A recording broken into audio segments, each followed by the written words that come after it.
finally tonight, children and supplements. The number of Americans taking health supplements is soaring, and that does include children.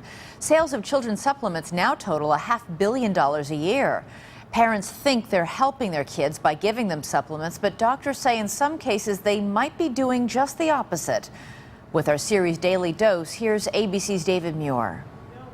Marianne Johnson will never forget the day the nurses were ready to wheel her 16-year-old son into the operating room. Adam was about to have surgery, open heart surgery. But at the last minute, the surgical team called it off after learning Mary had been giving her son the supplement St. John's wort for depression. What Mary did not know was that it was also thinning Adam's blood, and that could have spelled disaster during surgery. Really, I was relieved because I would much rather be cautious. In a recent study, nearly half of all parents say they've given their child an herbal product or supplement. More than a quarter of the parents said they actually began giving supplements to their children as infants and toddlers.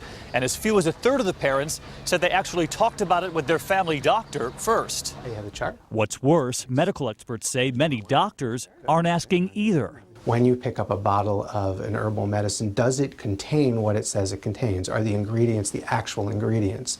Have they been contaminated with other things like lead or mercury? And now many companies selling the products are bypassing parents altogether. The model of tobacco companies is what many companies are following, and I think it's really frightening. I just went on a search engine and typed in weightlifting. In just seconds, 17-year-old Aaron Ryle, a football player tired of getting tackled, found ads for bodybuilding supplements.